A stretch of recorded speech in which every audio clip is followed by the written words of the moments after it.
Welcome back. I am 13. First and foremost, minor housekeeping thing. I did record last Wednesday. I forgot to mention it yesterday. It is up on Squirrel Dealer's website. It was Collected Conjuring, but the deck was super sweet. We just didn't have a very good win condition, and it's really hard to cast Days Undoing off of Collected Conjuring, so I punted a lot. If you want to watch horribleness, feel free to go watch it on Squirrel Dealer's website. It's not hosted on YouTube. I really don't want to promote it, but it is there if you like watching that sort of thing. It was just such horrible content. I couldn't bring myself to post it. Um, Up today, we are going to be playing another bad version of a good deck. Bogles kind of goes through waves where it stomps the format, and you can do just about anything. Like you can 5-0 with Bogles very easily, and then the meta becomes very oppressive towards it. Then it goes away. I kind of feel like Bogles might be making a jump back. It did start to lose a lot of meta shares when Terminus was a thing, but people have gone back to Supreme Verdict. Jund is also a thing. Liliana the Veil is very powerful against the deck, but we're going to be playing a blue-white build today with a Bruna on the top end. Yes, a Bruna on the top end. So what is this deck trying to do? We are playing with Slippery Bogle, a 1-1 hexproof for 1. It is Bogle. It actually comes from the word bogey. I do have a green-white list from a way long time back. Super bad internet connection issues that night, but we do go into the depth of how it gets its name. But Bogle, then we're going to end up suiting it up with all types of equipment. But if you notice from all three creatures here, they're all hexproof. And more importantly, we get the 2-mana Invisible Stalker, which is also unblockable. So we're going to try to suit it up with a bunch of auras, hopefully just slam the game there. Geist of Saint Traft is amazing. It's really hard to answer threat just being hexproof. It also gives you an angel, just really powerful card for 3 mana, and this is the shell we're going to try to abuse it in. So on top of that, we're going to be running standard all-star Curious Obsession. Enchant creature, it gets +1/+1, and whenever it deals combat damage to a player, you may draw a card. And if you didn't attack, you sacrifice Curious Obsession. But you know what? Hopefully we're going to be putting it on an unblockable creature and just draw a ton of cards. Then the overall strength of this deck comes from Daybreak Cornet, 2 white. It has to enchant a creature with another aura attached to it. That creature gets +3/+3, first strike, vigilance, and lifelink. Just overall very powerful. Then I like to draw cards. Ordeal of Thassa is not necessarily the card that we want to be rocking in this deck, but it is a permanent plus counter on it, and when it has 3 or more counters on it, you sack Ordeal of Thassa and draw 2 cards, which just drawing more cards. Then we have Core Spirit Dancer. Whenever you cast an aura spell, you may draw a card, and if we have to choose this creature to suit up because our hexproofs aren't showing up, it can just be massive. It also incentivizes your opponent to not play removal spells because you're hexproof, and then Core Spirit Dancer can just close out the game. Then Hyena Umbra has Totem Armor. If a creature would be destroyed, instead you remove all damage counters from it and destroy the aura. Essentially, just a way to protect it. It's a pseudo indestructible for a turn. And then last but not least, we have Bruna Light Alabaster. Flying Vigilance. Whenever it attacks or blocks, you may attach any number of auras on the battlefield to it or from the graveyard. So the verbiage there is awful. Basically, we get all the auras in play and graveyard, attach it to Bruna, and basically do fun stuff there. So we'll see how we do. I'm also getting notifications I'm dropping a couple of frames for Twitch. If it becomes a problem, just let me know. I will try to figure out what's going on there, but without actually like dropping and restarting my internet, I already got a late start tonight. But here we go. Blue-white, a lot of card draw. Bruna on the top end. We're also running 22 lands, 23, 8, 11, 14, 16, 22. Yeah, we're running 22 lands, which is a little bit on the high side. Yeah, this is fine. Core Spirit Dancer into Geist into Hyena Umbra, or we can just suit up the Core Spirit Dancer. We're on the draw, so this is a little bit slow, but this deck suffers from bad half problems where you end up having creatures or enchantments, not both. And this hand's at least a start. Plus, we can cycle the Hyena Umbra. Opponent's down to 5 cards. Finishing that thought, though, we have a lot of lands, so we can actually try to cast Bruna. Plus, we draw a lot of cards, so it doesn't hurt to have the additional lands. We don't necessarily want to cycle the Horizon Canopy, but it doesn't hurt to have that option. This looks like spirits, potentially humans. Oh, okay. That kind of changes things. We are going to lead on our Bogle. Now we do have too many creatures, but what can you do? We got ourselves a slippery boy. Seachrome Coast Bogle has to be super confusing. I assume most people think that we're probably just splashing for Teferi.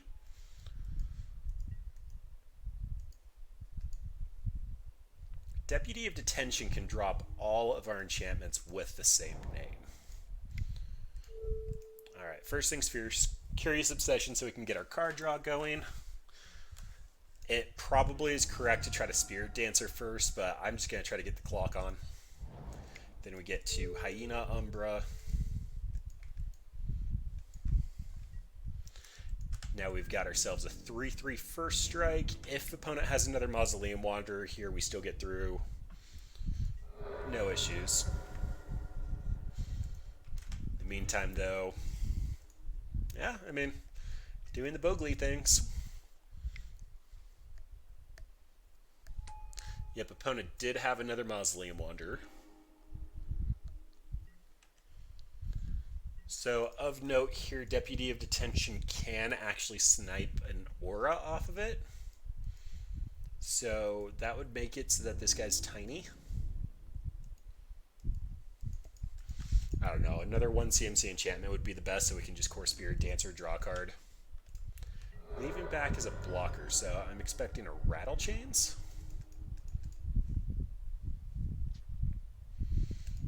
I do have the potential here to Horizon Canopy looking for a 1 CMC enchantment, but we don't have a ton of those. I'm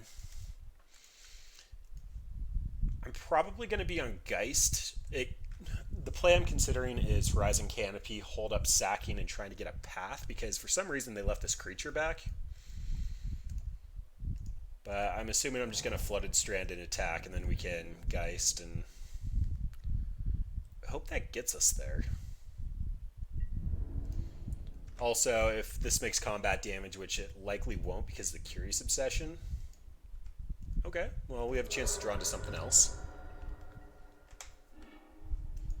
More lands. That is a drawback of having a lot of lands in the deck. Whatever. We'll just get the other planes. Opponent can't Spell Queller here, so that's why I'm leading on Geist. I guess Core Spirit Dancer would be better on the table, but this is a respectable clock. I'm going to be swinging for 9 next turn.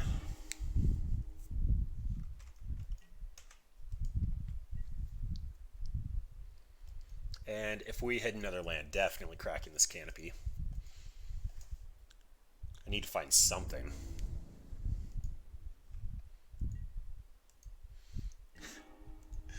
Alright, well, that's another Ethereal Armor, so let's go ahead and do this. Geist is an actual real clock, so I'm going to spread the love. If they have the Deputy of Detention, then this feels bad, but I want to be able to get the most out of all of this. Okay. That's fine.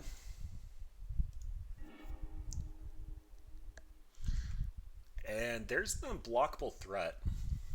Can't cast it this turn, but that is an unblockable threat. Now we check for Deputy of Detention. The Lord could potentially be a problem here. If there's a Lord, they can basically decide to kill Geist or Slippery Bogle. That's Grips. They had it. Oh, they took the Curious Obsession? I guess that makes sense. I don't have 2 Hyena Umbras. I have an Ethereal and a Hyena.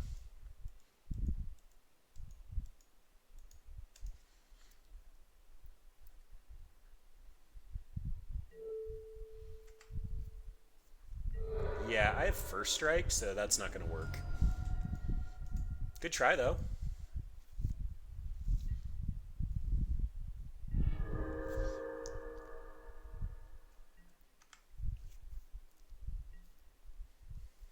Keeping it on 3. Opponent only has 2 cards in hand. Moorland Haunt actually does give them additional spirits, and that'll grow the Mausoleum Wanderer, so that's something to keep in mind. But we have an unblockable Stalker coming down. I also would prefer not to show this if possible. But we're going to be swinging in for 10. They get a chump blocker, they get to flash something in if they have another creature. Alright, well, they already know about one, so let's do that.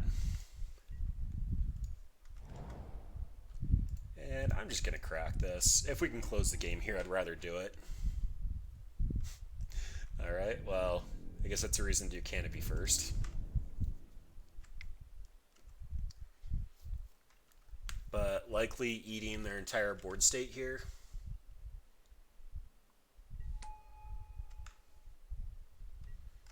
Yep, then they get to make a token. That'd make the Mausoleum Wanderer 4/4, but I still have first strike.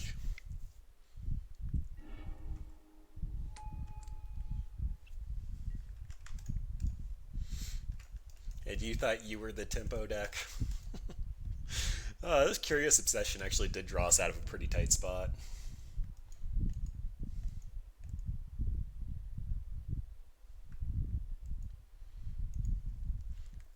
Alright, opponent.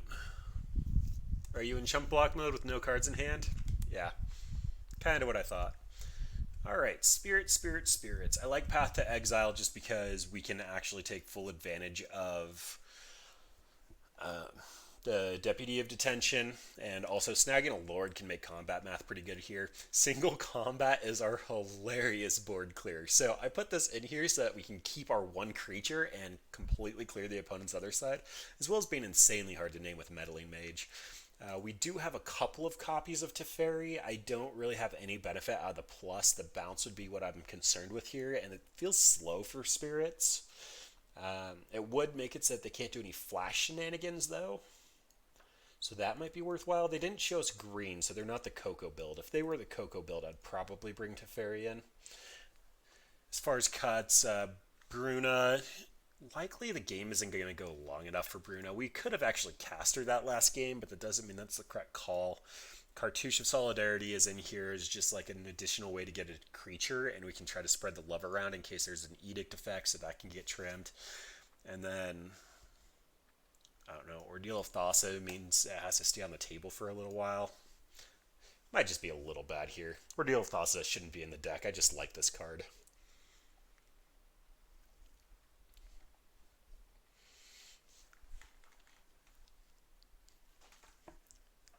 There was a blue-white heroic deck in Standard for Theros that was really powerful.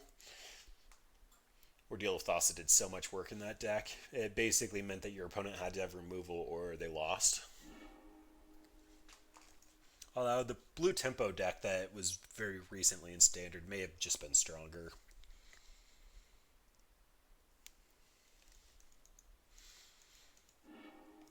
Alright, we have a slow start, but we get a start on a Spirit Dancer. Actually, no, there's going to start on the Stalker, and then they have the opportunity to spell Queller the Spirit Dancer, but then we suit up and go unblockable. This deck is pretty much mulliganing to lands, enchantments, and creatures, though, and we have that in hand, so we're happy. The two Stalkers are kind of bad, but whatever. What can you do? Island Vial? Mausoleum Wanderer. Being on the play does actually seem pretty decent for them. Alright, I'm going to get a Hollowed Fountain because I don't have a turn 1 play.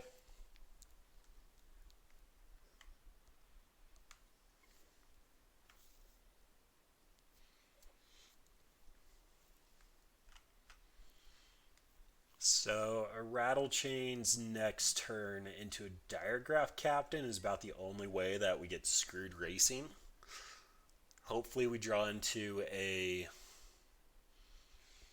Daybreak Coronet.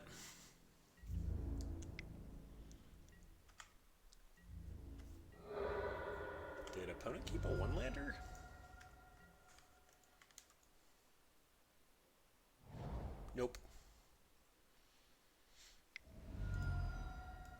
Stoneforge Mystic.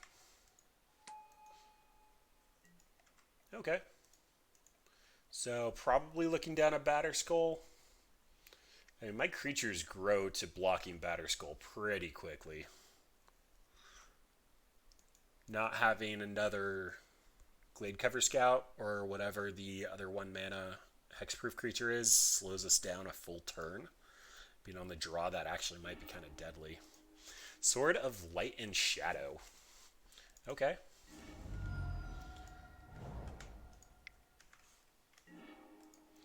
That's a curious obsession. So let's just go ahead and get our Skulker out.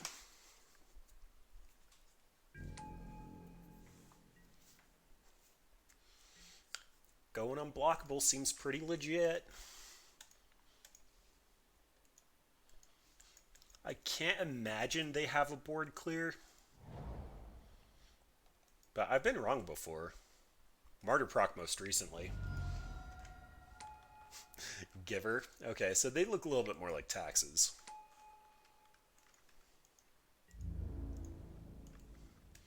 Well, I am trying to draw into Daybreak Coronet, so... Alright. I think that means that I'm just going to do Hyena Umbra Curious Obsession. Or Spirit Dancer Curious Obsession, since they can't Spell Queller me.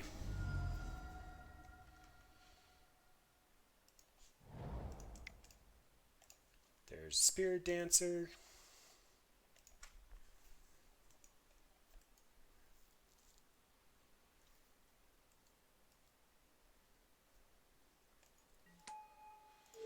Curious Obsession. Then if opponent has a Lord, I'm in trouble. If they also have a land, I can really get hurt because they'll equip the Sword of Light and Shadow and attack. But here's the Daybreak Coronet.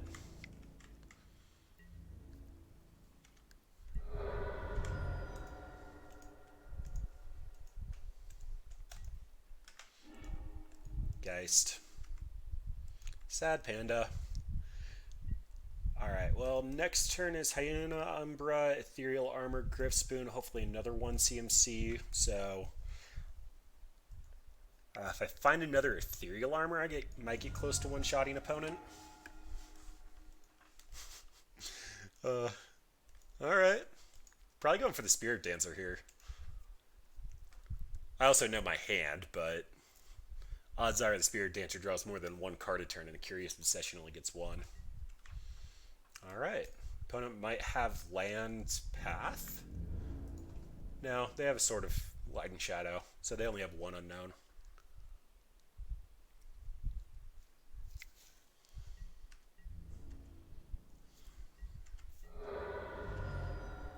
Ooh, I wonder if you could make a deck with Giver of Runes and Spirit Dancer.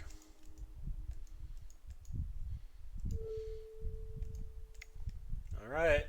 Let's draw into Daybreak Coronet. That's a path. This is only whenever you cast, so I'm not getting another trigger out of the Curious Obsession.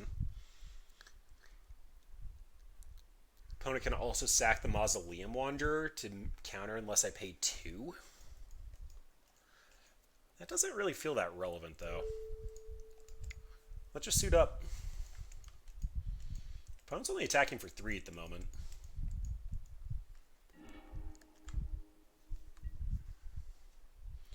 Griffspoon can give it flying. I'm not going to be blocking, but I need to draw another enchantment.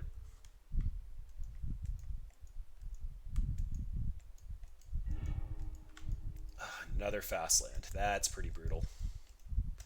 Okay, so I shock this into play. I can prevent at least 2 damage by pathing the Mausoleum Wanderer. If the opponent has a Lord, then it's even more. So expecting to path this turn, I need to do it now. Alternatively, I get back the Curious Obsession. I get another draw. This gets +1/+1 from the Ethereal Armor. I hit for 7, and opponent's dead on table if I get 1 more enchantment. So I think I just talked myself into shocking this, but I don't think I'm pathing yet. I need to see what opponent's doing.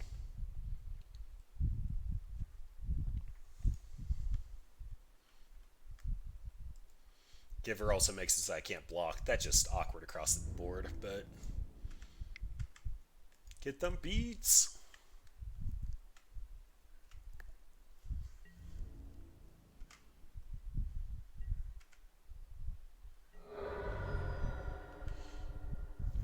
I can also path whatever opponent's going to sort of light and shadow, which I would hope is the Mausoleum Wanderer.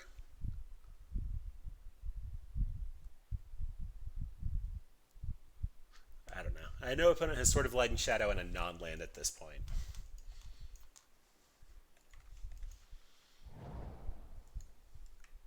They did find a land. Another green canopy land makes me think they might be on Coco.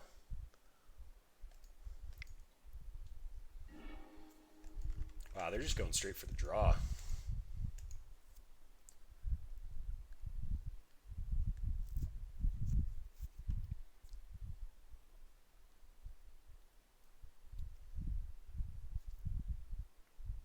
Needing any enchantment is such a sad, sad state of being for this deck. Maybe we have too many non-enchantments. Geist is just so good.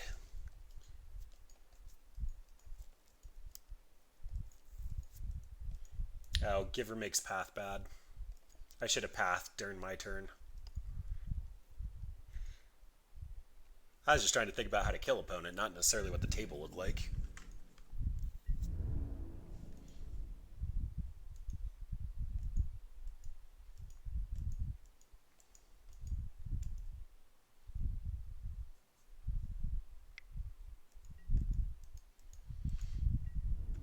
Yep, you hit for 3.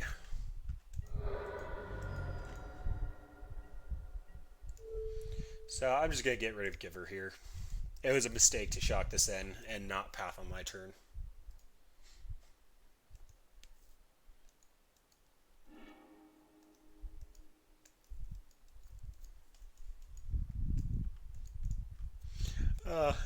If I top deck single combat, I can't cast it. Okay, so Ordeal of Thassa is going to be +2/+2. I have to core Spirit Dancer first to try to find one more enchantment, or at least a path. No, I need to find a path and an untapped land if that's the plan.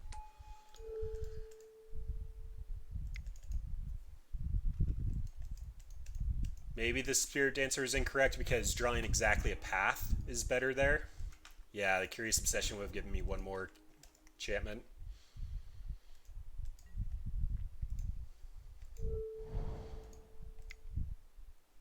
I think this puts me dead.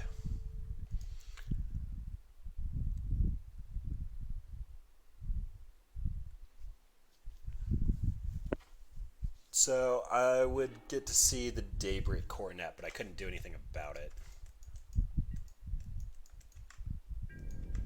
I'm an idiot. I can't math at all. This is going to attack for 10.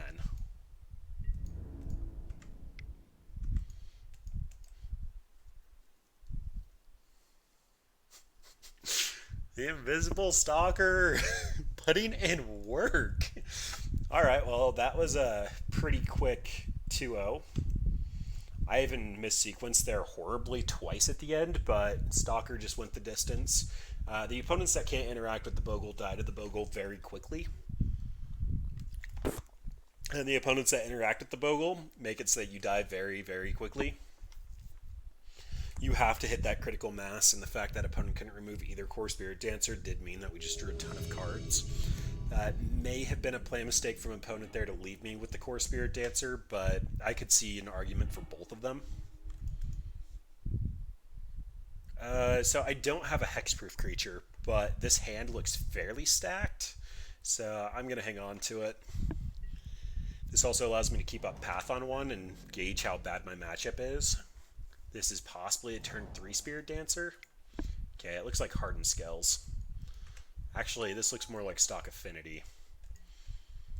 So opponent's going to have a Galvanic Blast in hand to answer my Spirit Dancer, so it's just coming down next turn. Alternatively, I leave up the path. Whatever, we're doing this.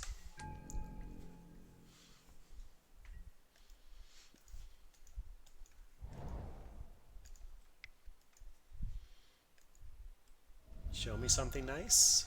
Vault Scourge.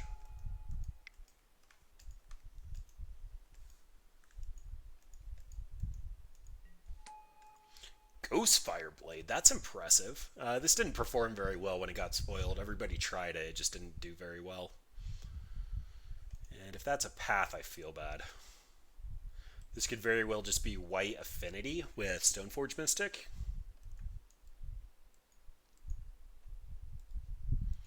Opponent passed me, though. I'm getting a little close to that Bruna. Nope. Signal Pest.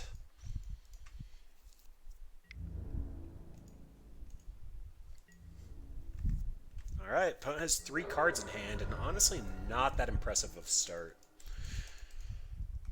Let's suit up, see what we get. Go Core Spirit Dancer, I choose you. Wow, that was... okay.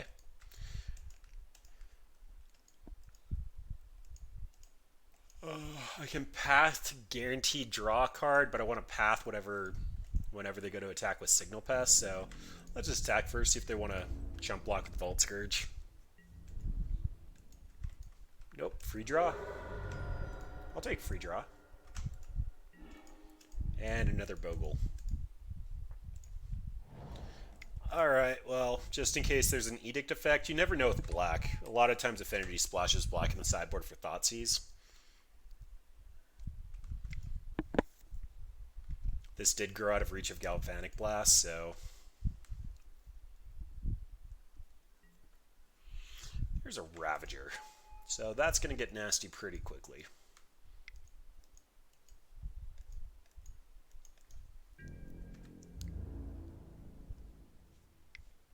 I thought I had a stop for that. Oh well, Path the Signal Pest. I guess I should have gone after the Ravager and just taken the 3, but without a Daybreak Coronet in sight, I kind of just want to preserve my life total at the moment. Odds are opponent's not going to chop the Spirit Dancer anytime soon, and I'm just going to get multiple draws here.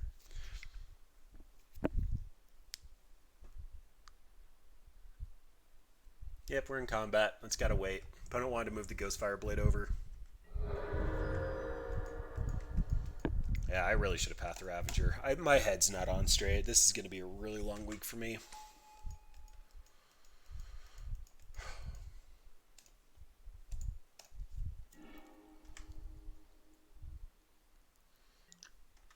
Alright. Opponent has 1 card in hand. Ethereal Armor is a decent start. They do get a Fog the Combat damage from Spirit Dancer here. So I can put it on Bogle, get 2 attackers, draw a card, figure out where I'm going with this, or I could just suit up Spirit Dancer and make it say if they want to attack in next turn, they have to sack their Ravager. Yeah, that seems fine. Bogle, you're on chump block duty. That's a Geist. It doesn't really help much. Alright, let's see what they're willing to do here.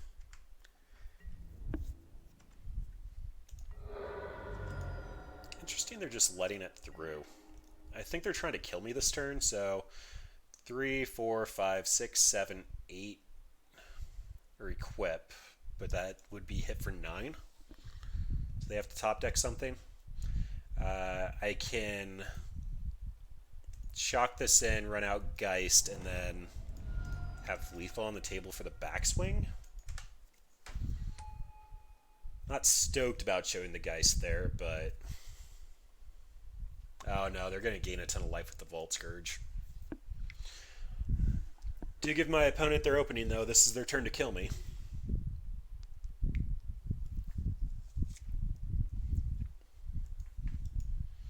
They've been floating this white. I imagine they have to have a path to exile. Either that or they keep trying to equip this at instant speed.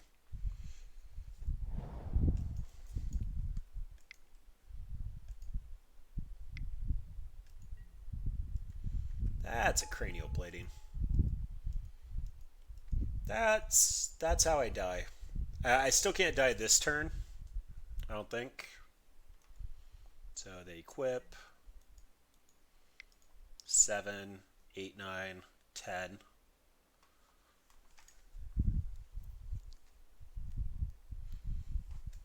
But they do go up to 18, which means I need to find a daybreak coordinate and a path.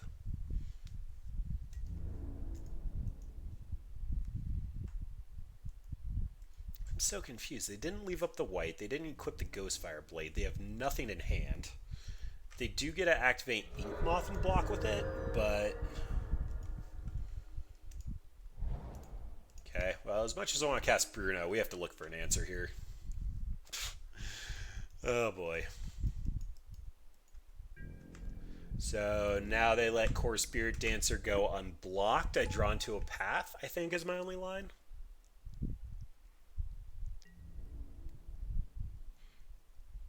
I mean, in all reality, opponent hasn't had the ability to go all in, so pathing the Ravager hasn't been a problem yet.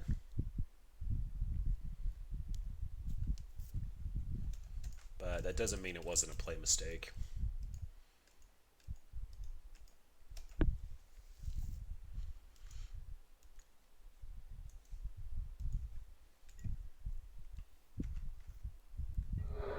Notably, this means that I do get to draw a card, and opponent doesn't have lethal off a single Vault Scourge anymore.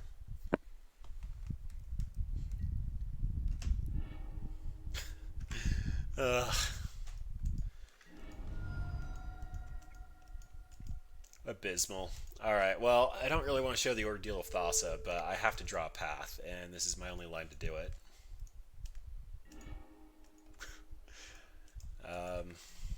Alright, well...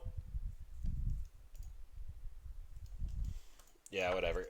Opponent has lethal like 4 different ways. I'm just going to let them have it. Stony Silence comes in. Teferi probably doesn't matter. Single combat doesn't matter. Path. Modular math is just so bad for removal spells. Let's see. Ordeal of Thassa can get trimmed. And I think that's just it. Stony Silence for Ordeal. Done. Alright. This time we're on the play. We have a Stalker into a Spirit Dancer Cartouche and hopefully combo off.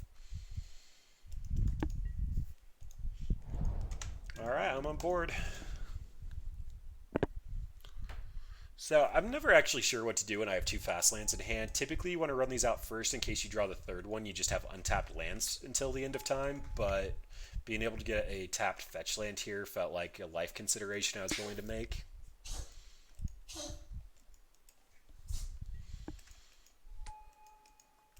And opponents doing affinity things, dumping their hand. That's going to get bad fast. Currently 5 artifacts.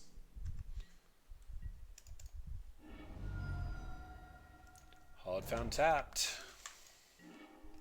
That's a path. Do I have to hold up path? I feel like I have to hold up path. But we're just going to go with our game plan. Because we can only get hit for like 6 this turn. It's not like it's lethal yet. And we need to get a clock on the table.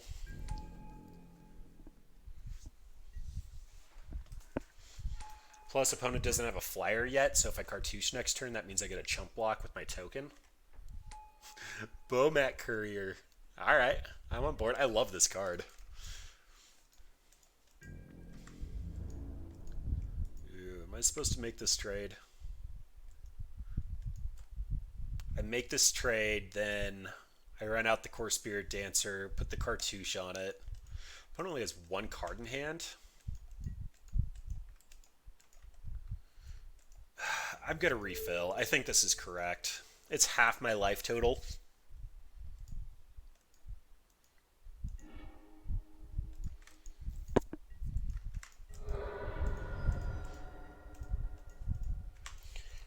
Disgusting. Alright. Core Spirit Dancer. Cartouche, so they can't pull that off again.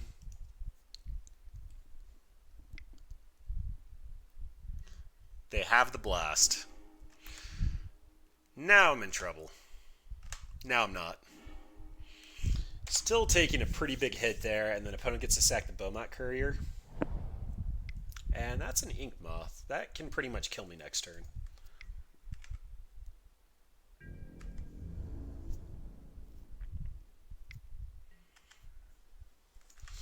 Alright, so next turn is Bogle, first strike, hold up path for the Ink Moth.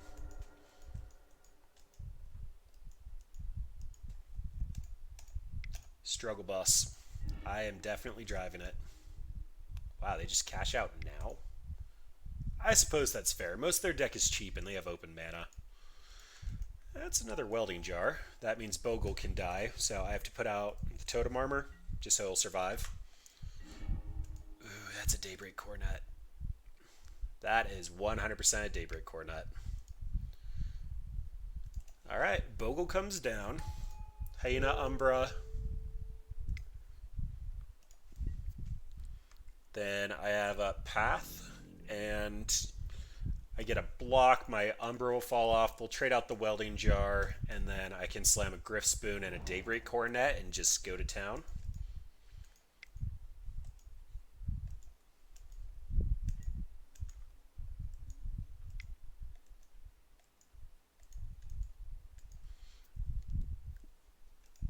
Yep.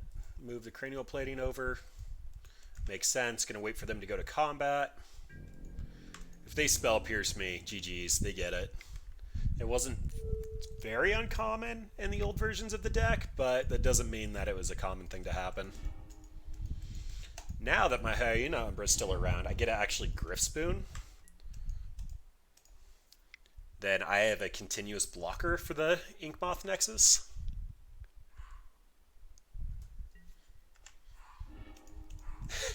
And I got the path. Alright, Daybreak Coronet. I am going to Griff Spoon here. I think being able to block the Inkmoth Nexus is high enough upside that I have to do this. Then I can hold up Path for the future. Opponent might not commit in if they see my open mana. I honestly cannot imagine they're running EE, but that is a card that blows my strategy out of the water. They do have 2 different color of mana. Oh, that was a mistake. So Inkmoth Nexus will deal -1/-1 counters if they regenerate it. I'm actually forgetting here. Does regenerate cause it to leave combat? I think the combat damage still happens.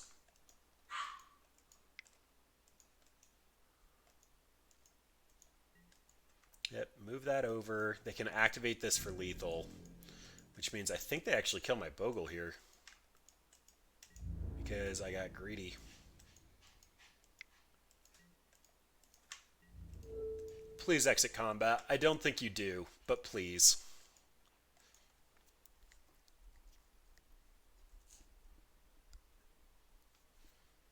I know it taps it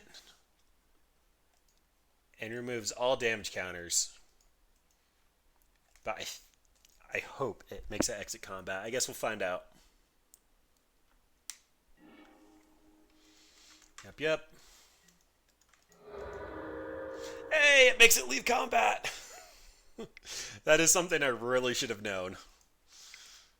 I think I did know at one point in time.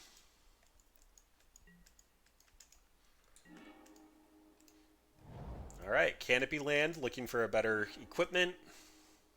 Oh, look at that. Another layer of protection. Get in there, Mr. Bogle. I believe in you. Go the distance, buddy.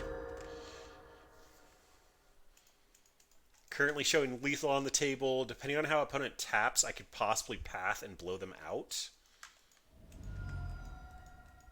I mean, you got to go for whatever lines you got, but pinging me for 1 when I'm gaining 7 a turn doesn't feel that great.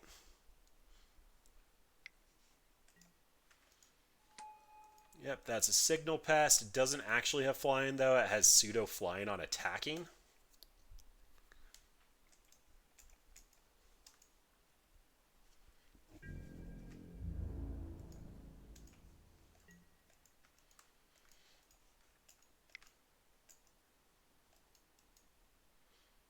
So probably putting the cranial plating on something, but then that means that they won't have a blocker if I have my path up. Oh, they will because of the Mox Opal. Opponent is acting like they have an out to this.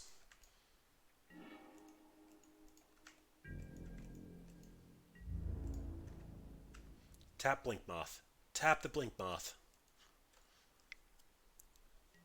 Nope. So I can path this, get rid of the Ink Moth Nexus. They're out of blockers, but I think that's fine for a future turn. It's not like I'm not going to have the mana up. Opponent's currently required to top deck 2 things in a row that can get them out of this. Obviously, if they answer the Bogle, they have multiple turns to top deck after that, but... Smart. That was actually a really good play. So they actually used the Aether Grid there to ping the Nexus, so I didn't deal combat damage, so I didn't gain life. Still highly unlikely they're going to hit me for 26 anytime in the near future, but...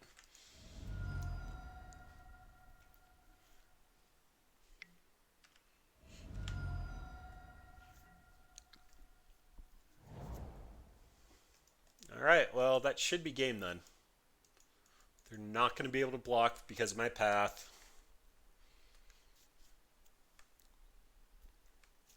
If they attack in, they can get in for 1, but they have to sacrifice their Signal Pest.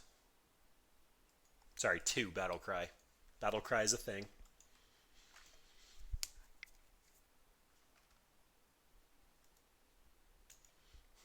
They're considering moving the Cranial Plating over and trying to attack with both. I don't know what this is. Is this just a last-ditch effort?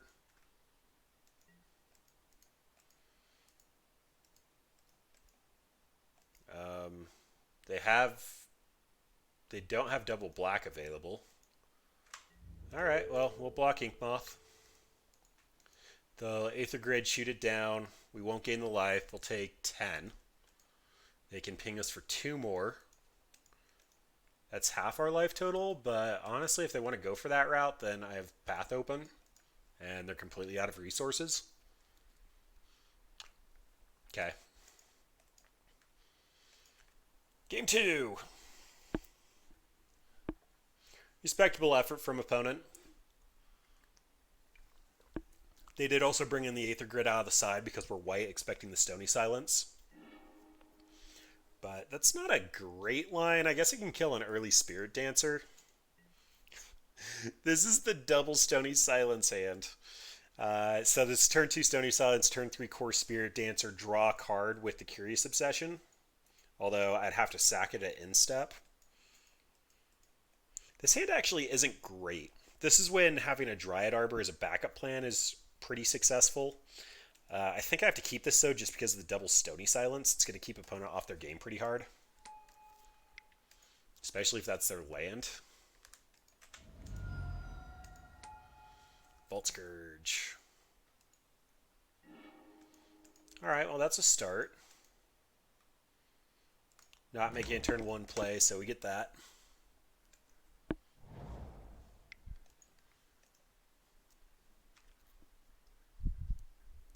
Opponent also didn't lead on an Opal. Oh, alright. Stony Silence, you're going to get some work in here. You shut off a land, turn off the Cranial Plating, and we have a Daybreak Coronet as a backup. So, happy Magic Christmas land. Stony Silence. Guess we see if they brought in Nature's Claim. Nature's Claim equip is going to be super bad.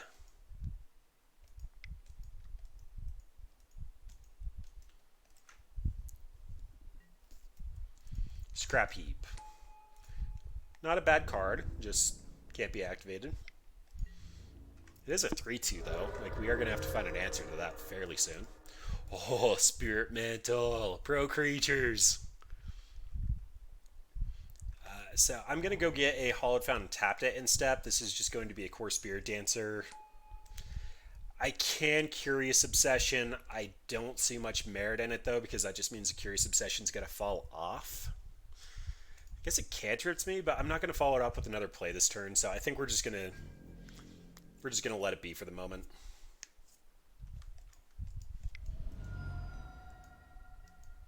Yep.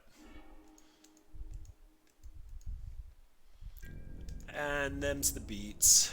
Likely dying 4 damage at a time here. We do have multiple creatures to draw into, but Without having another 1 CMC thing that was going to stick around, we weren't going to get around that Galvanic Blast. Hey, look at that. We found ourselves a Bogle. So there's our Bogle. And here is our Spirit Mantle. So he's pro creatures. He can block the Scrap Heap now, and we'll be taking 3.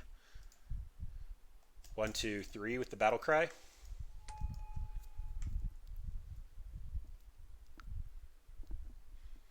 Daybreak Coronet plus Curious Obsession, though, means we're going to gain more life than we're losing.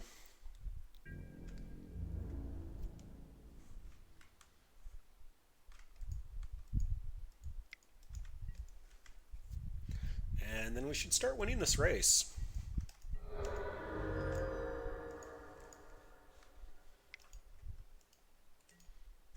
Signal Pest. Okay, that does increase the clock a little bit, but not enough that I'm concerned. We get to Daybreak Coronet. There's our life gain. Here's some card draw. Also Vigilance. Take 6 unblockable. And another Curious Obsession. So the wording on this is, if you didn't attack with a creature this turn, you sacrifice it. So, nope, can't do that. Don't have blue.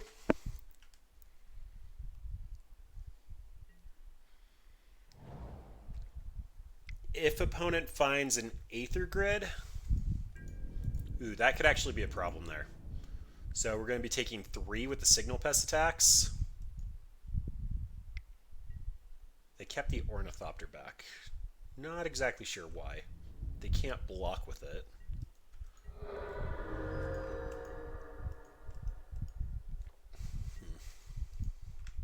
Kinda need to find an answer. So let's suit up. And do I want to sack? I'm so close to casting Bruna. Let's see what we draw first. If I miss out on a ethereal armor, this was a mistake. But we're drawing 2 cards, so that's a Horizon Canopy. Backup Stony Silence isn't bad, but I want to find an answer, so let's go digging. And of course, that's the Bruna. I'm not going to take a shock to put that into play, so... if I didn't sack, we would have drawn the Bruna. We actually could have cast her next turn, and she could have blocked anything in the air. I guess Bruna comes down in time to block the Inkmoth Nexus.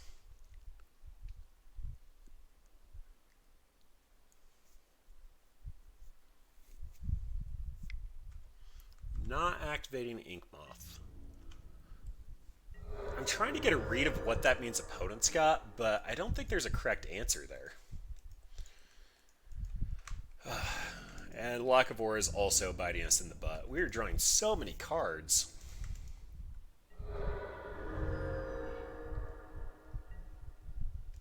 Cartouche. So, Core Spirit Dancer. I'm just going to suit up Bogle since it's unblockable.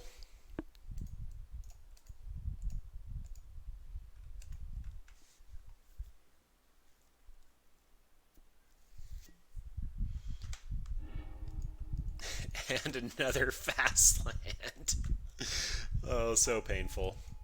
Alright, well, I want a Bruna next turn, and this is going to be the easiest way to do it.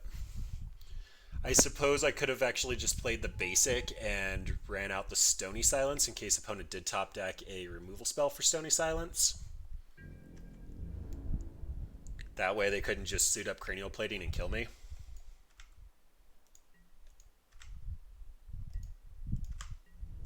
Okay, well, we're blocking that.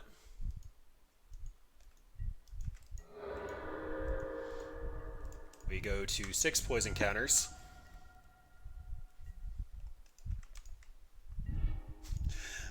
Alright, well, here we go.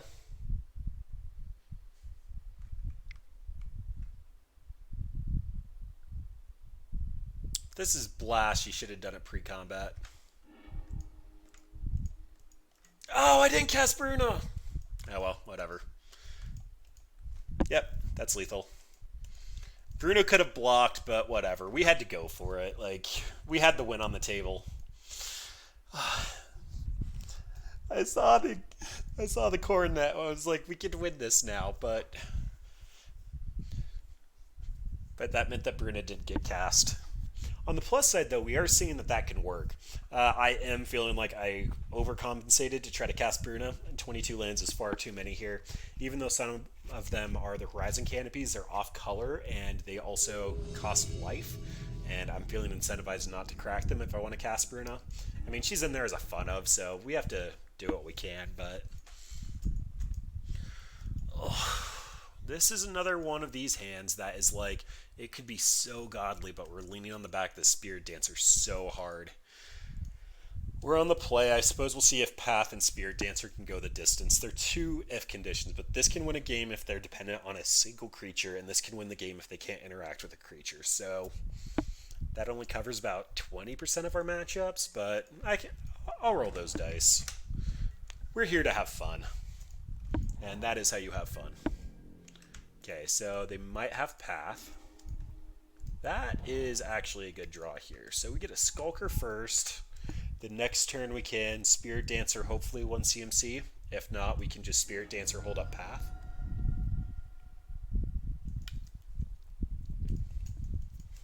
Shark to Crab. He looks like he's in so much pain. Windswept into Breeding Pool. Immediately thinking Devoted Druid could potentially be turns. Could be Soul Drinker. Looks like it's Teamer Valakut. I don't know. This might just be some ramp deck. That seems like an odd inclusion.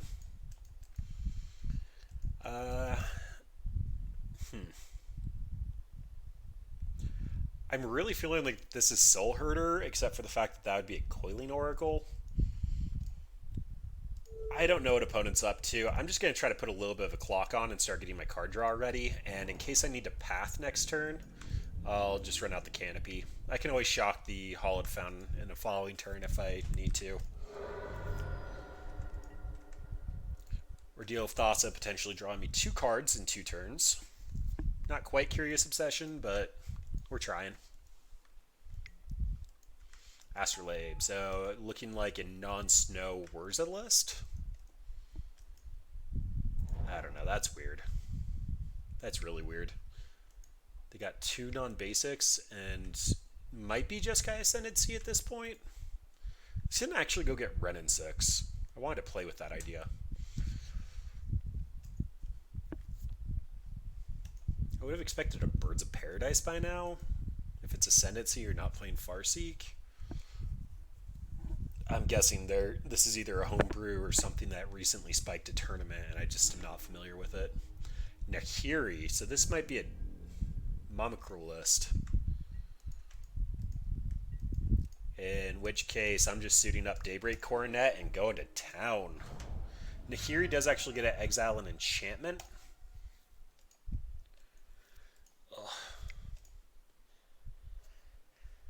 So the problem here is if I Daybreak Coronet and then they just cast Nahiri, exile, or Ordeal of Thassa, then I don't get...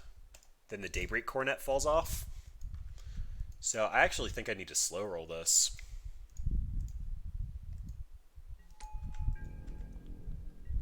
I'm still going to have a 3/3 unblockable though. I don't know, maybe it was correct to go for it there.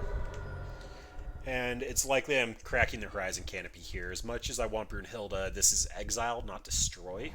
Or not Brunhilde. Bruna. What is Brunhilde? Seems like a right word.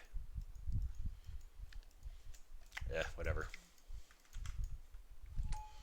Alright, went for another Astrolabe. So they likely have a land drop, and then they're going to filter into Nahiri. Supreme Verdict. Yowza. I think the plan now is potentially cast Bruna. Let's pretend this didn't happen. Oh, this is probably Bring to Miv. No, Farseek's 1 color. I'm still so confused. All right, well, that Supreme Verdict likely got us. We had a kind of awkward hand, and it's not paying off. The ultimate here is coming in 2 turns. I suppose I have to go to this. Search your library for an artifact or creature, put it on the battlefield, shuffle your library, it gains haste. They're going to go get Emrakul, so this is my last turn. And I don't have a creature to attack with. I can Brunhilde, but the Annihilator trigger will... Or Bruna, but... Okay, Bruna is actually a top deck out of this, so we'll give it a full turn. Ugh. Losing green, we do lose quite a few totem armors.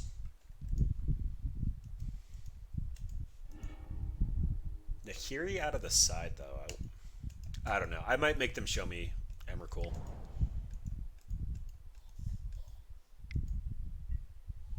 There is Niv. Revealing Glittering Wish, Guile, and K Command. I mean, I can technically beat a 6/6, so we'll give this a second. If Nahiri goes off, we are scooping, though.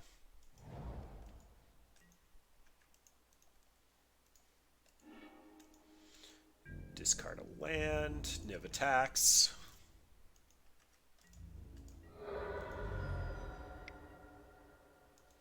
Cast the Glittering Wish. Gets Kess. That's fun. Kess gets to recast Supreme Verdict. Now I'm dead. Bring 2 Miv. I think we just need to kill them faster. Leyline's also probably relevant here. Teferi's probably relevant here. Just because they get things like Is It Charm, Kaya's Guile. Bruna's a little slow, but can actually beat a Niv in the air. So that probably has to stay in. The Ordeal of Thos is awkward. I needed a Totem Armor. If I had a Totem Armor there, we would have taken that long before they got back to it. 2 paths actually does feel like kind of the sweet spot for this deck. We need to be able to answer a Niv, or just kill them before Niv comes down. Cartouche. I actually don't know about that. I would have to go to Scryfall and look for a multicolored card that makes you sack. But we're bringing in the Leylines. I don't know. Cartouche probably isn't needed here. And Spirit Mantle's good. It's probably the Griff Spoon, just because I don't have to get over a bunch of little dorks on the ground. And first thing I probably should have considered was just trimming some lands. Let's actually see how it runs with 20 lands. That might be the correct sideboarding from here on out, because there's so many lands. Just trim 2 lands and bring in 2 things on the side that look good. Probably default to Path to Exile.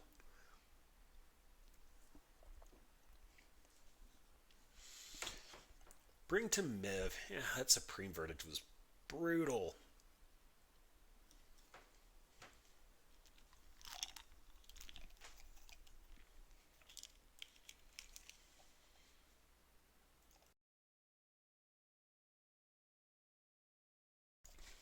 Alright, opponent's still trying to figure out what to do. They didn't see much of our deck.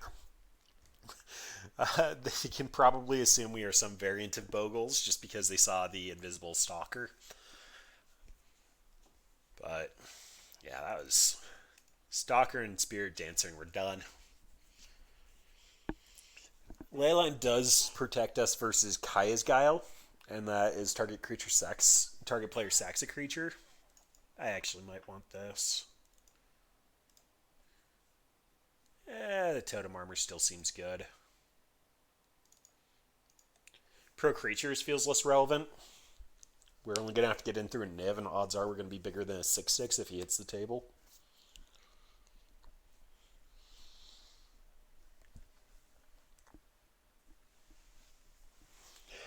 Leyline's going to be pretty key, though. I'm pretty sure they run Thought Eraser from the Dimir side of things. Target player discards a card from their hand. Kaya's Guile has a sacrifice effect on it. Leyline, no creature.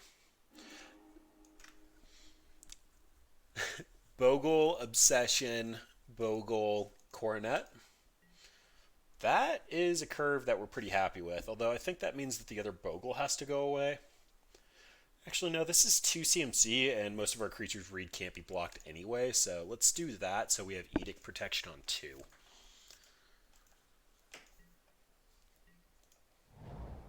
Alright, come down, Mr. Bogle. Do Bogly things. And by that I mean sit there and wait for enchantments.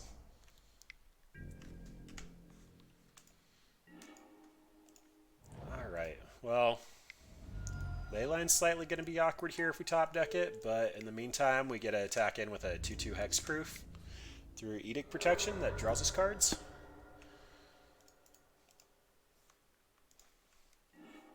Hey, look at that, we found another Bogle. I don't think that means anything. Wow, we can't cast this Daybreak Coronet. That feels bad. Alright, well, now we can cast Daybreak Coronet, but we don't have an enchantment for it. And what did I say? I said we were going to draw Leyline of Sanctity, and it was gonna be awkward. Without any enchantments here, yeah, whatever. We're just gonna draw and put the Stacks effect into play.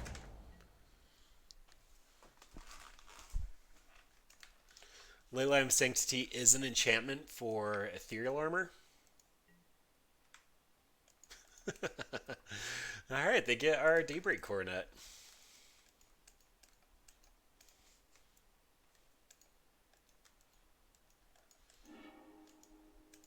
Yeah, that wasn't a hard one.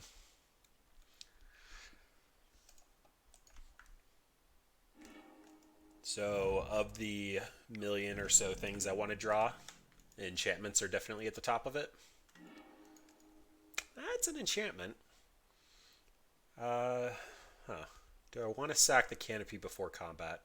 So, Curious Obsession, sack the Canopy. I will have 1 mana left over for something like an Ethereal Armor or Totem Armor.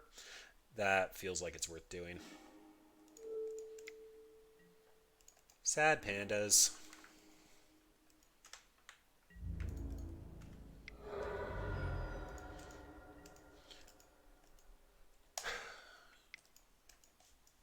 So right now I have 2 creatures on the battlefield to protect against Edict effects and 1 in hand protect against a Wrath. Glittering Wish gets Deafening Clarion. Okay. That deals 3 damage to all creatures, but this is going to be bigger than you can deal with if I do that.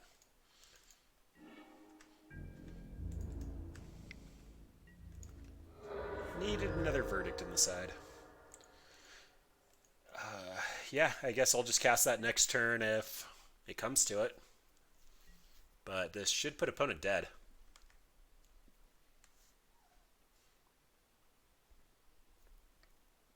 Teferi's protecting at instant speed.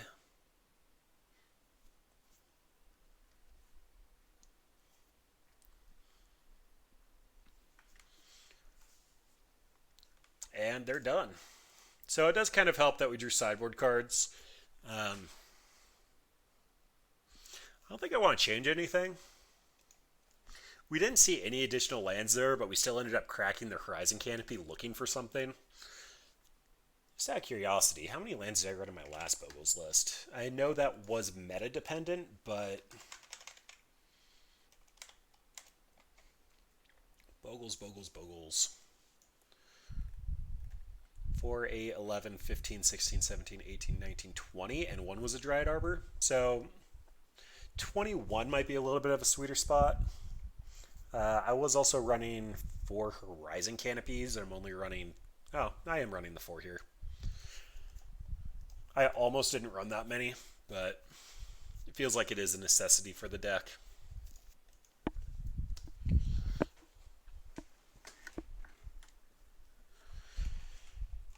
Alright. I really want to cast you. We have a lot of enchantments, and getting a giant Bruna would make me so happy, especially when an opponent thinks that we don't have enough creatures worth removing. They have no removal for you.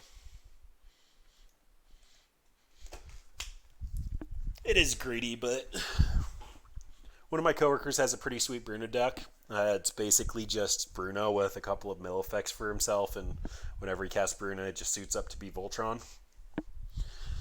It's also based on a bunch of creature combats with swords and equipment. So he's running the instant speed Leonin and Stoneforge Mystic and Pure Steel Paladin, all that like. So it's not just all in on going Voltron, which I honestly don't think those decks are very fun to play against. But if this had a land, it'd be pretty busted. A single land, I would snap keep this. This is fine. So we keep this guy. I think I actually ship back the Spirit Dancer because we're going to Leyline, and then we're going to Bogle on 1, Curious Obsession on 2. On the off chance we draw a Daybreak Coronet, I need the white source here. Okay, never mind. That's fine. I was going to say that I'm going to get my Hollowed Fountain here so that I could actually cast the Bogle and then Curious Obsession, but I'll also be able to drop Rising Canopy and Daybreak Coronet. But getting the additional land means we're fine. Mr. Bogle comes down. Actually,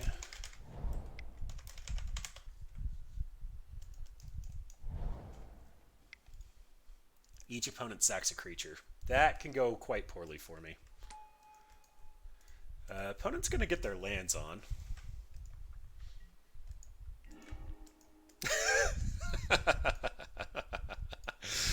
Alright, well, now we are going to Hollowed Fountain.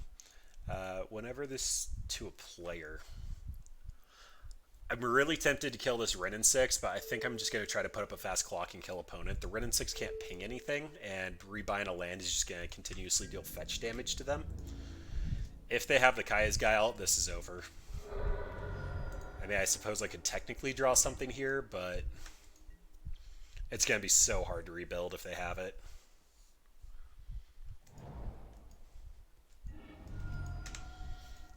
I don't know, maybe Leyline wasn't correct. They likely don't have Liliana. They only have a couple of Thought Erasers.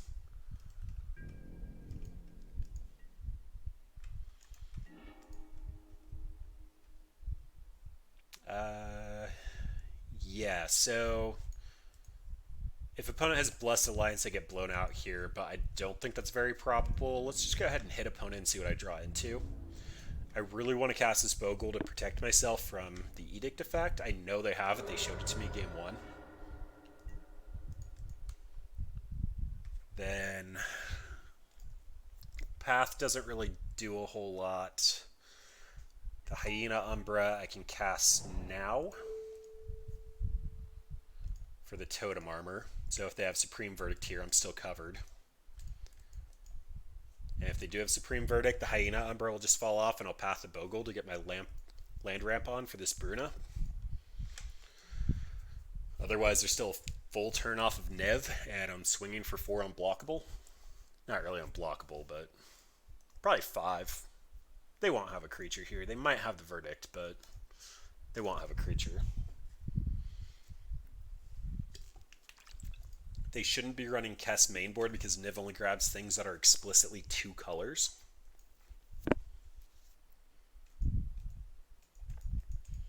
But like, they have a fetch land, they use the fetch land, they crack it, they go to 11.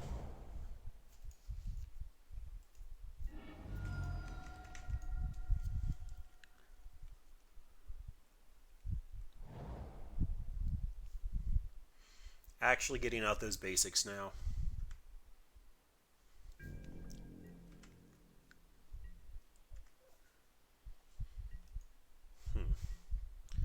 Nothing there. That's kind of intriguing.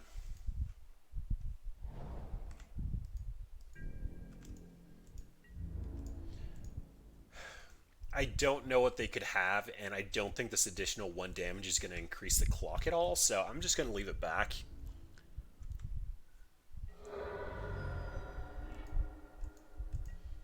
Okay, so that's a Daybreak Coronet for the following turn.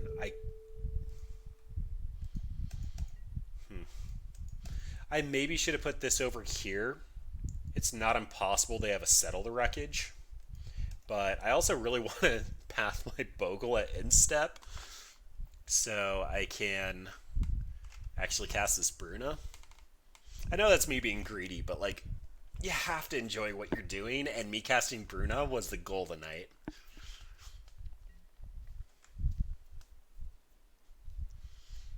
Yep, opponent rebuys the land.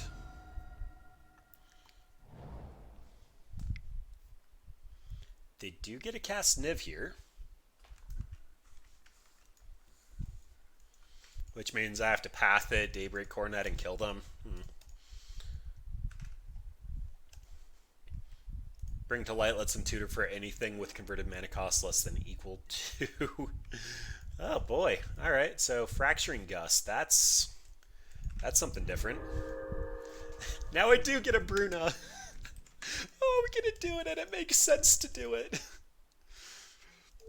I never wanted anything more.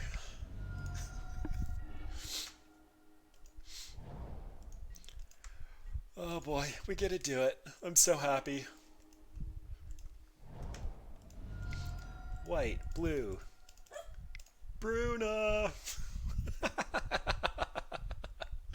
We don't have haste. Why don't you have haste? Opponent pauses to read Commander Staple, Bruna Alabaster.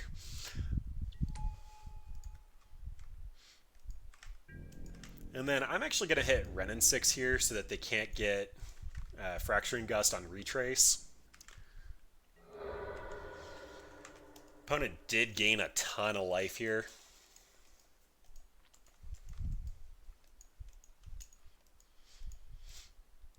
For shame, opponent.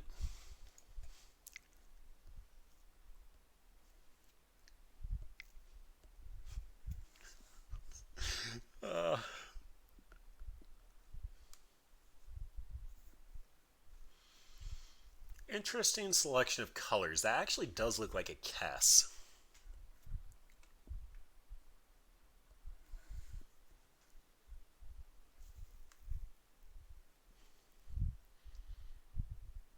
If they board clear my Bruna, I'm going to be a super sad panda.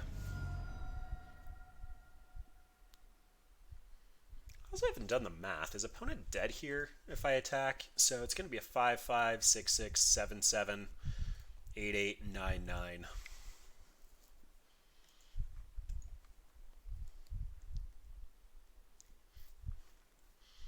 But I get to Core Spirit Dancer, Crack the Horizon Canopy. Sad that this is when you cast. They're running the Kess main board.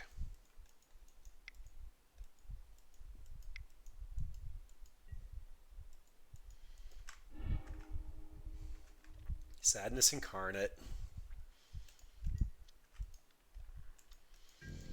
Opponent, why you gotta do me like that? Now they can recast the Fracturing Gust. First things first, let's sack. That is a curious obsession. So I can kill Renin 6. Curious Obsession, Daybreak Coronet, Daybreak Coronet. That would be a 8-8 Bogle.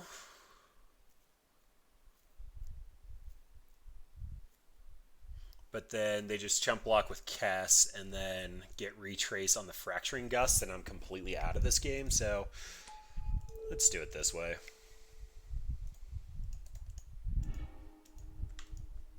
Geist is good. Geist is really good. Okay, out of fetchable lands. Maybe you shouldn't have trimmed that many, but we did get a cast Bruna. Attack Renin 6. Yep.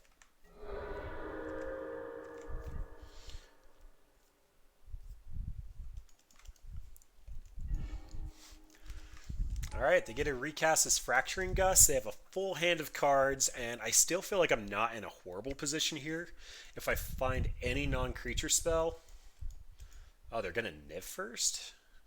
They're going to Bring to Light for Niv? Their hand's full.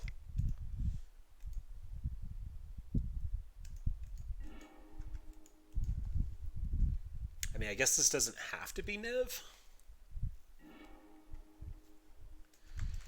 Okay, that is bad. But now I get Geist and Crack Horizon Canopy. If I put any equipment on him and the Daybreak Coronet, I'm still kind of okay. But they just get to recast the Supreme Verdict.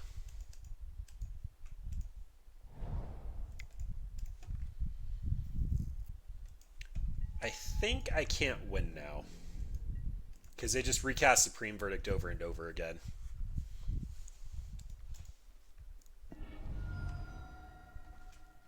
I don't know, maybe I should have paid Running Six a little bit more respect. I had opponent next to dead, and they had to have exactly the Assassin's Trophy to kill my Bruna.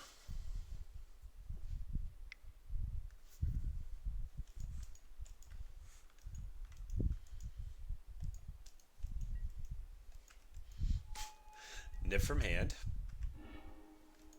Get a Knight of Autumn, Niv, and Running Six.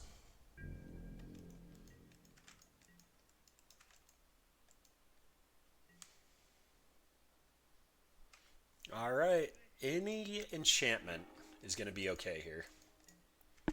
Well, that's a redraw.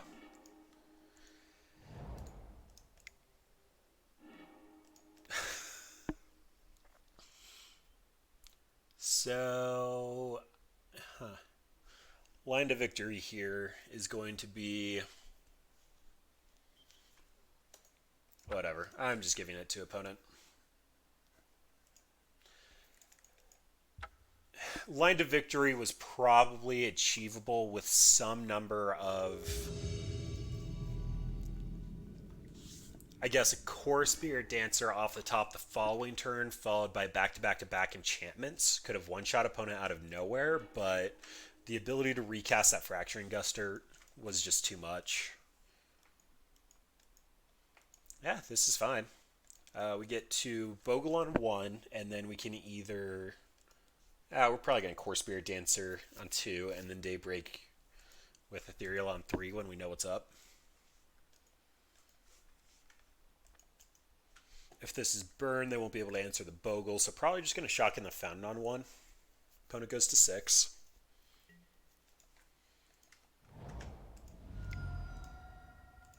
Mr. Bogle.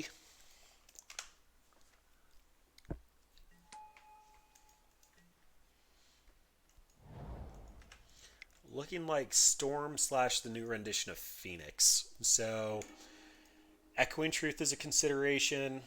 The Thing in the Ice is actually a pretty big consideration. We're going to see if they have something for the Core Spirit Dancer. I'm expecting a Lightning Bolt to come at me.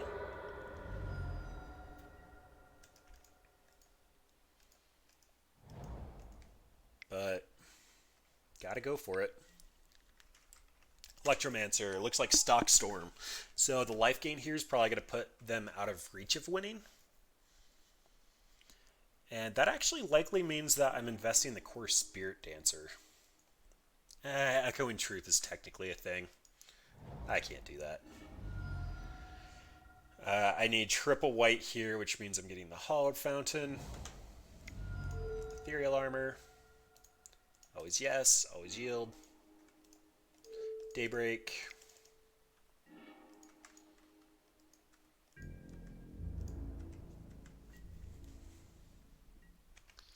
Go back up to 21, and it's quite possible just Ritual Gifts and we're dead. But if not, we're going to win. If not, it's going to be too hard for them to actually kill us when we're north of 27. Alright, Manamorphose here is being used as a redraw. Alright, here's the gifts I'm given. He's not deterministic yet, but he's close. So, been the Manamorphose because it's a card draw, been the Splice Ritual. I have looked for a pretty, like, this is the stockpile, and I've asked several people what they think the best bin is, and most of the time it is exactly that. It's bin the Manamorphose because it draws an additional card, so it doesn't do nearly as much out of the yard, and bin the Splice Ritual because they have to cast the Past in Flames from hand. It's also possible that you want to Past in Flames in the yard first, because then that means they don't get to cast it twice after they've gone off a couple of times, but we're going to make opponent figure out if they can actually kill us from here. Having the additional gifts makes it fairly simple if they have two Past in Flames, but if they get their count high enough with a couple of cards in hand, I'll concede. Grape Shot in the bin, again, they're going to have to count all the way up, and then the additional card draw. The rituals are free, essentially, and Manamorphose still just adds to the storm count.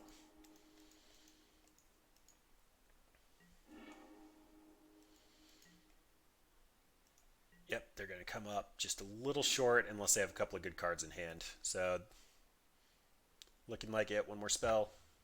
They've got it.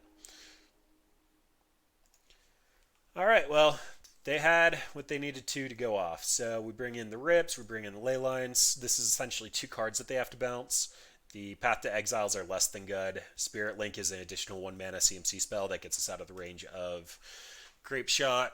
They're more likely to go for empty post board, but not versus us because we gain life. And Teferi could be a consideration just because that means they can't gifts during our turn, but it's not worth it. We don't interact on that level. Ordeal comes out. Our two lands come out that we have too many of. Bruna comes out. She's far too slow. And Rip is here, so it's not even good. Spirit Mantle, we're not trying to get around any creatures. Griff Spoon, again, not really trying to get around creatures. This could get around Goblin tokens, but we're bringing in Rip, so the secondary effect doesn't mean a whole lot, so that's probably just a consideration, and they don't have Edict effects. I think that's about the best we can do. That was actually a pretty decent board. We had some stuff for this. Turn 2 Spirit Dancer, no sideboard hate. But that's turn 2 Spirit Dancer into Ethereal Armor and Daybreak. We need something faster. Slightly better, not great. Ship back the tap land.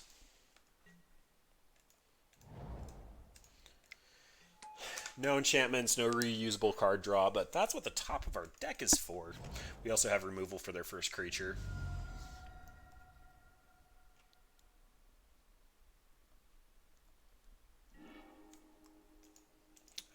This actually likely means that we're investing now, because we can Ethereal Armor and then path their creature.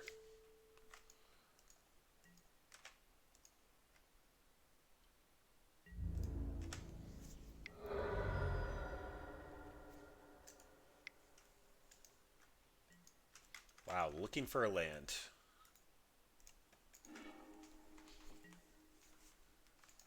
Didn't find it. So not going to be pathing their creature anytime soon.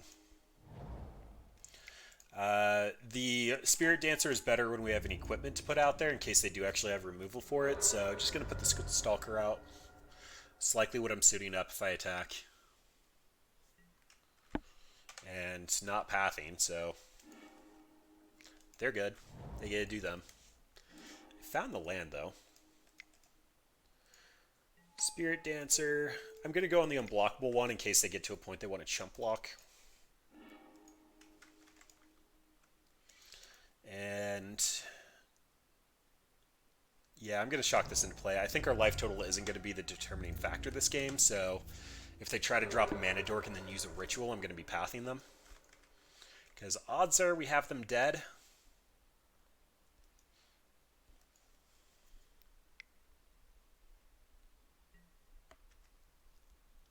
Alright, and they're just digging.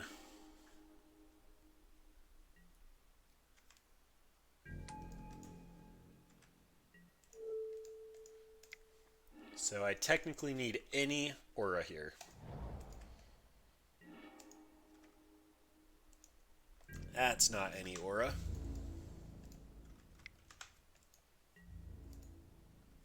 We don't have Bruna in the deck. I don't need to play out the Hollowed Fountain. Just getting some F6 value. Because they have to kill us here.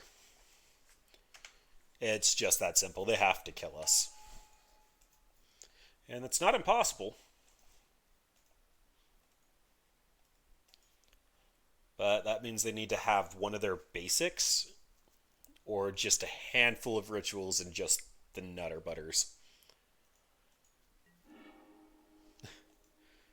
All right. Yep, that one did it. But that was more of their deck felling than me actually interacting with them. I think we read it back. We had cards. We mulliganed to 6, and we decided to try our strategy, and it worked.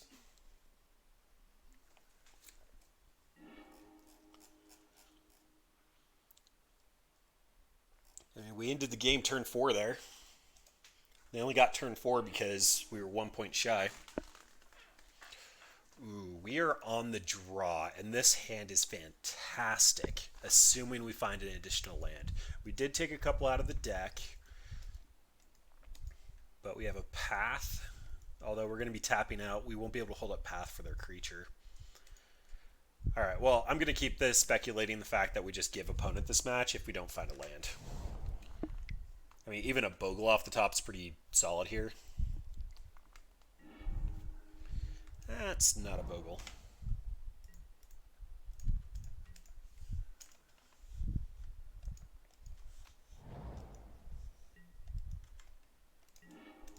Okay, that is fine. So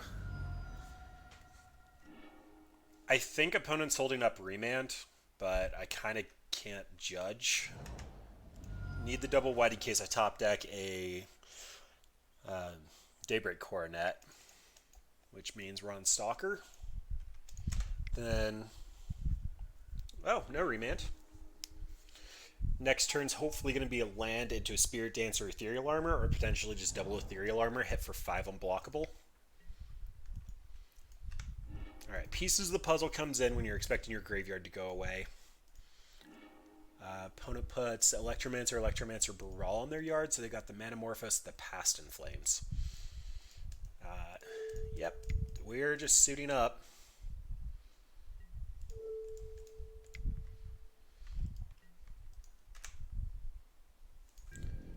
Daybreak Coronet next turn means each of these are giving +3/+3, and then so we're gonna swing for 10 next turn.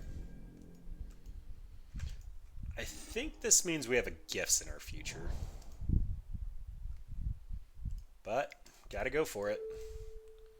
If they have a Echoing Truth, this hurts really bad. Okay, well, Remand means they're dead the following turn unless they have something or they kill us.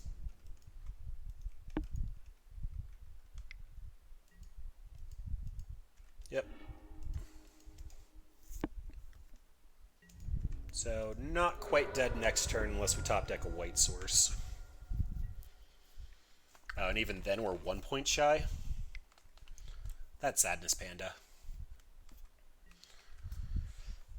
Manamorphose. They do have 3 of their mana dorks in the bin.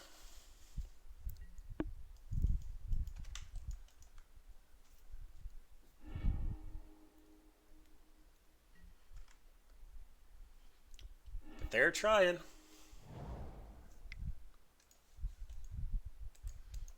That likely means it's our turn. Polluted Delta. So, since I'm coming up shy, I think I'm just going to go for the Spirit Dancer here. And then I have to equip the Ethereal Armor in case they have another Echoing Truth. Well, or they have an Echoing Truth or another Repeal. Another Daybreak Coronet means we're just going to swing in for Meow. And then we have Path if they find a Dork, but if they find a Dork, it's probably over. They have the Past in Flames, so...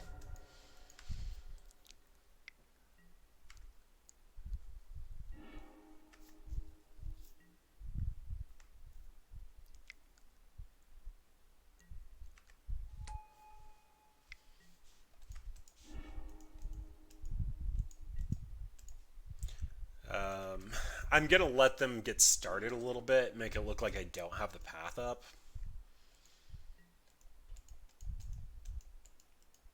So they're looking for the Pieces of the Puzzle and the Manamorphoses in the bin. So that means I have to path now. This does add to their storm count. It's still possible they kill me here, but they only have 3 mana up and they just invested in the Past in Flame, so This feels like the most opportune time. YouTube, feel free to tell me why I'm wrong. But this means that their Manamorphoses are just cantrips, and then they cast the Past in Flames and try to go off next turn when they're already dead. It also means they can't have the Remand up, which is pretty important.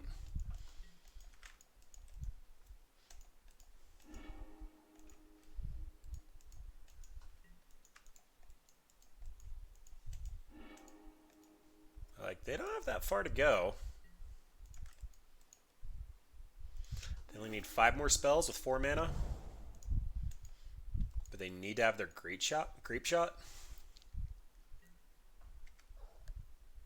Yep, and then they have the Remand. They got it. GG's opponent. Pieced it together. Well played from opponent. Like, I don't mind losing, even if it wasn't much of a contest. If opponent played well, they played well, and they played fast. So, by all means, opponent gets respect there. We are currently 2-2 with this monstrosity. I think Bogles is just in a decent position. I think I have a 5-0 with a Bogles list just because it's really easy to just take your matchups and get a win with it. This is another one of those decks I recommend to people when they're first getting into the format. My coworker Sriracha actually did buy into Bogles, and now he's very recently bought into Humans and Spirits, just using the same mana base. He got the canopies after they got reprinted, and it's just a pretty decent start.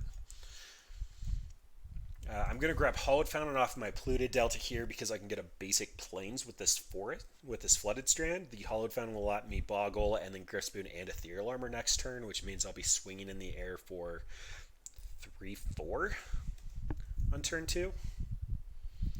Not a terrible start. I do have too many lands, but we've realized that's a problem.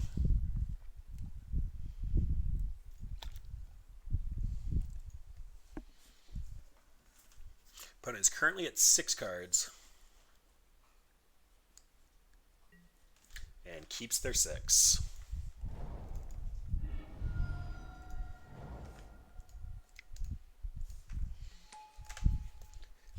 Alright, let's see what you're on, opponent. Tron. Okay, well, Bogles is a deck that can put up a fast enough clock to actually fight Tron. And that's going to help a ton. We get wrecked by Ugin. But that's about it. There's the Ethereal Armor. Here's the Griffspoon. We also don't have a Totem Armor, which means Oblivion Stone's going to be kind of bad for us when it's not nearly as bad for normal Bogles, but we're going to be swinging for 7-8 next turn. So opponent's going to be dead by the time that they assemble Tron. Well, they get to assemble Tron first, but they shouldn't be able to put anything into play. Wormcoil won't be able to block.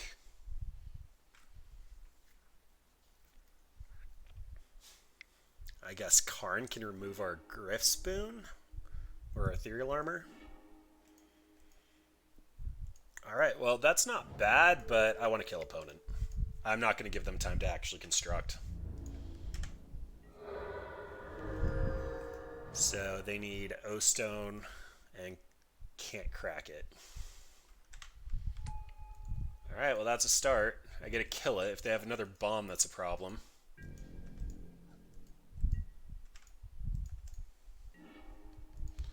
Stalker. So I hit opponent, they minus on my Ethereal Armor, I have a 2-2 left over, they replay another Karn if they've got it. I think this just means I'm hitting Karn. And hoping they don't have another threat. In the meantime, we get an unblockable creature.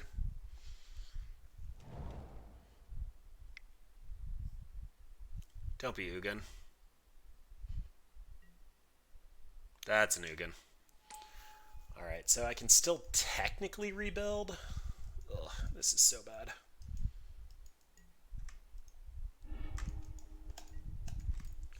Well, opponent won the dice roll and had the Nutter Butters. I can't say much about that. They just get a plus to kill the Spirit Dancer with no equipment to attach, and Stony Silence comes in, and that's about it. They are running a lot of Wormcoil's main board, and that's also a card they try to bring in post board, so 2 paths does feel like the sweet spot. Ordeal's probably a slow card again.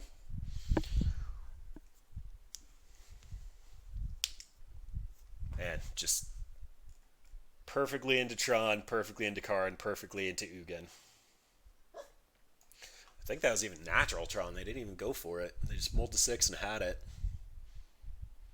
So they had a chromatic star. Yeah, okay. Gonna give opponents some luck on that one. Oh, I do need to update our record. We are currently 2-2. Well, we won the die roll with no creatures. Uh, all right. Well, this might be a sad ending.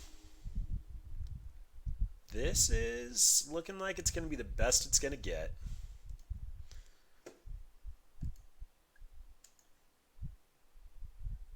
Opponent kept their 6.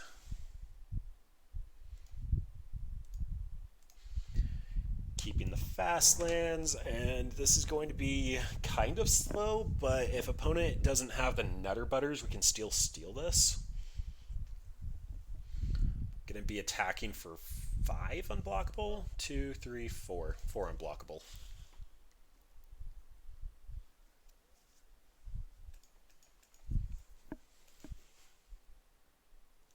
Tron does such miserable things to the format, though. You can't do anything fun.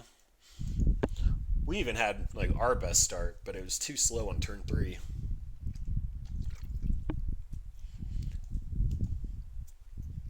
We just need another equipment. Or a way to stop the Ugin. This hand probably cares about Oblivion Stone.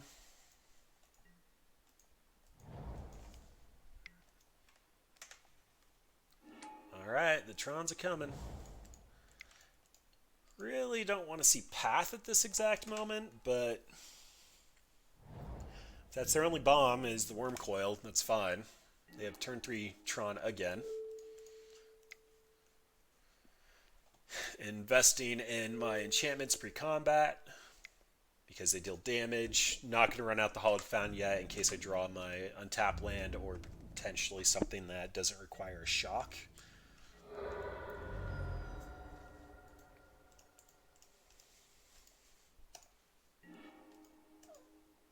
Yeah, if they have a Worm Coil, I'll just path it on my turn.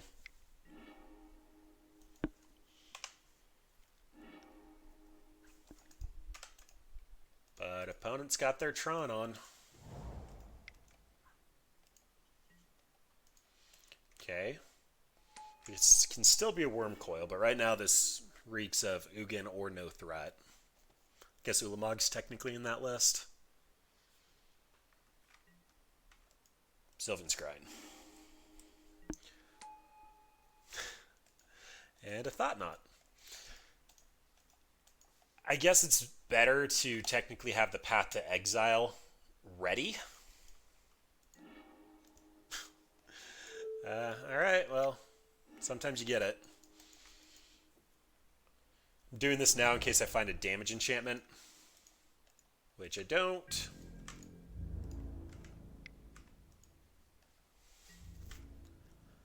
And if they have Ugin, they just get it. Can't do much about it, so. Core Spirit Dancer. Bruna is still technically in the deck, so we're going to make our land drop. Opponent knows our hand.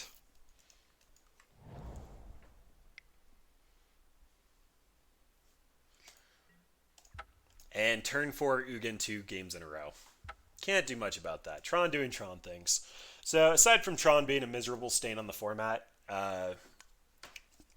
Storm we lost to. That's kind of just a race. Opponent did play very well, though. I can't get mad at any opponent that plays well like that. We did okay, given the fact that we registered a Bruna tonight. We cast it, and it got Assassin's Trophied. So, likely not doing that again, but we had fun with it. Bogles, I do feel like it's in a decent position. It is a very powerful deck. It does very powerful things. It is technically akin to Burn and Tron, where you're supposed to be deterministic fairly well in, and it's characteristic of Dredge and Tron, where you have to mulligan to your good hands, and it's really hard to beat your good hands. I think that green is definitely the stronger version of the deck. There's no contesting that. Curious Obsession was cute. Ordeal of Thassa didn't even belong in the deck. I did cover it. We had too many lands, and that's on me. We can definitely trim on that. Geist is a really good backup plan, but the number of times where we had already invested a bunch of ores, then found a Geist, and him being legendary makes it slightly awkward, but still a pretty overall fun showing. And yeah, well, I'm 13. I do a bunch of fun stuff for the site called Squirrel Dealer. Uh, Feel free to go look at our full history of decks, including the original Bogles up there. That was actually a pretty fun one. I had Sriracha and G-Burn both commenting on it, so we had a lot of fun banter going on. We talked about our plays and in depth of what we were doing a little more. Comcast did sponsor that stream, though. It ended up disconnecting me twice in the middle, so mildly painful to watch, but all the other videos are up there. We do a bunch of fun stuff. I have my schedule over on the left. Rad 1 streams Tuesday, Thursday. Feel free to check out anything that we're doing. Squirrel Dealer staff will always be hosting our content. And thanks for hanging out tonight. Have a good one.